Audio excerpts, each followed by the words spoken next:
Maayong adlaw kaninyo tanan, welcome sa atong channel God's Mission TV. Mahatag lang kong mubong mensahe kanimo, ikaw karon nga naminaw.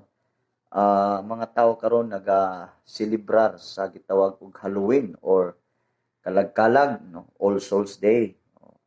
Makaigsunan, but na kumangutana alang kanimo base pod sa imong gibati, no, particularly kining maghulagway kita sama sa mga demons na mga tao nga magparid karon or nagsold of mga demonic faces, mga witchcraft nga mga panagway. Makaigsunan, gusto lang kumuhatag mensahe ani to tell you nga you cannot play with the devil. We cannot play with the devil. Otherwise, makaibigan, ang kaaway gitagaan nato siya og way. In fact, maunor siya diara, no? Diya siya ma-exalt, diya siya malipay. No wonder nga kada karon nga season sama ani daghang aksidente, mga brutal nga mga aksidente. Side ba ikaw makaigsunan, no? Ang Bible di ato pasultiyon, no? Ang trabaho sa yawa, ang yawa dili siya, wala siya ka joke pud sa ato. Ang yawa makaigsunan, straight to the point siya. Ang iyang trabaho mo patay, mo laglag ug mangawat. John 10 verse 10. Nga ang kaawatan miani sa pagpatay, paglaglag, pagpangawat. Apan si Kristo Jesus miani aron sa paghatag og abundansyang kinabuhi. So diyan niyo makita ang comparison. So si Jesus makaigsunan, miani siya aron sa paghatag nato og abundansyang kinabuhi.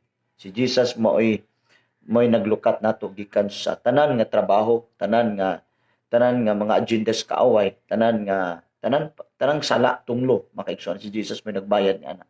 So busa makaigsunan karon ang yawa makaigsunan nasayod siya nga defeated siya, dili niya kaya ang Dios. Of course tungod kay binuhat raman siya. Before sa nahimong Lucifer, nahimong Satan, gitawag siya og the morning star. Siya nga ang ngalan niya si Lucifer. Leader siya sa mga nagsimba sa Dios, sa praise and worship sa langit.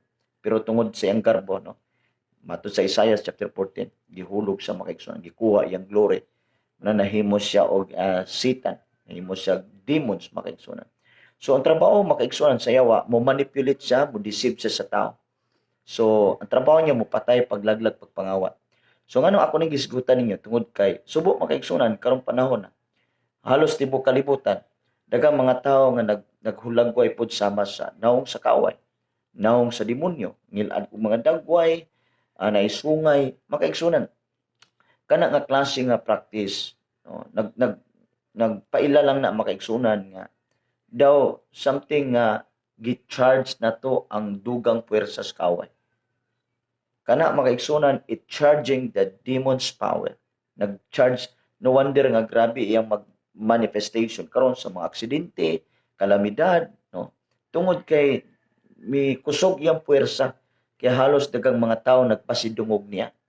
Nagpamarka og sitan silang dagway, sa ilang naong bisan unsa lang makaigsunan. Well, ngano ako ning gisgutan tungod kay as I've said nga dili ta pwedeng magdula-dula sa kaaway. Kay ang kaaway makaigsunan, naasay gahom sa pagguba sa kinabuhi sa tao. Subusa kung ang tao na ay Kristo, mura na panahon nga ikaw makaigsunan magmadaogon. Mura na ang panahon nga kaaway di ka duol nimo, dili ka deceive nimo, di ka destroy nimo. Pero kung ikaw karon nagpractice ni ana makaigsunan, nga daw imo siyang gitagaag dako kayo nga pagtagad, no, pinaagi sa mga costume or unsa klase, di na pwede makaigsunan nga murason tay justify nato nga lingaw-lingaw ra man ano man well ang kaaway makaigsunan in ang Bible nga sama siya sa leon nangita og tukbunon.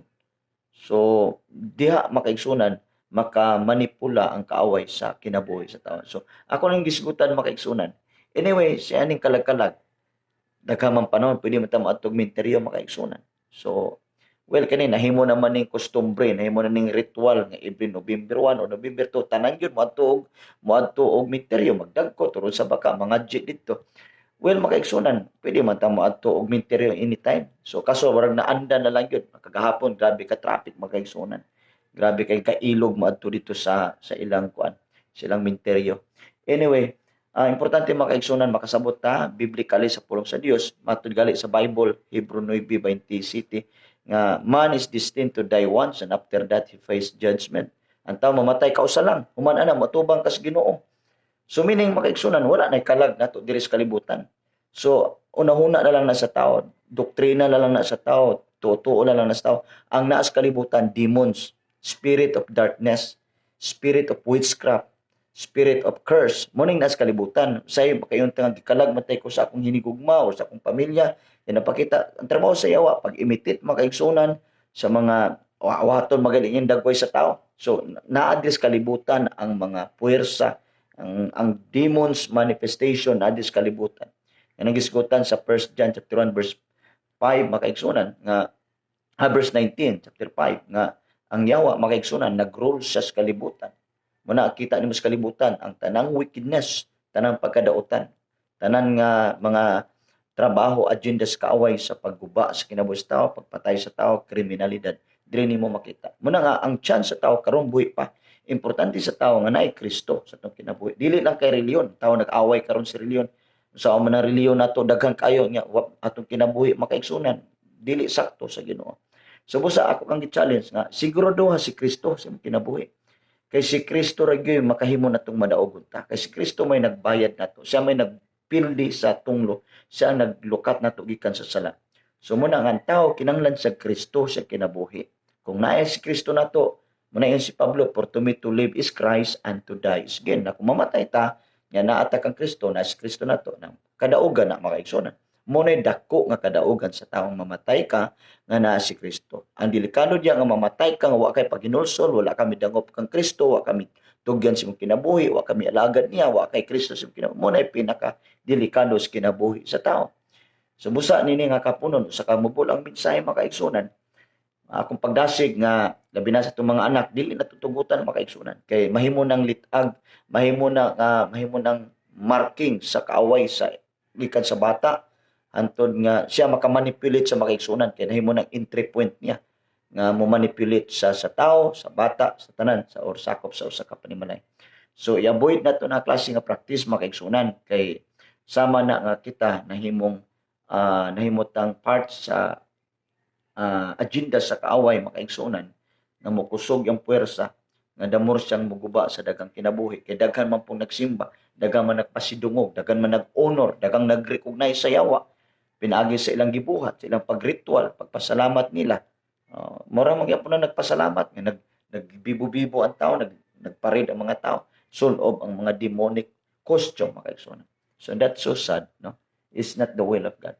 So mubula kami sa iyo. I hope nga yun inasabtan makaigsunan o i-share ni atong video at least makatabang ta sa uban na maminaw ni at least makahatag ni enlightenment sa ilang kasing-kasing ug hunahuna. So dalay gud ang Dios ug mayong hapon kaninyong tanan. Bye-bye.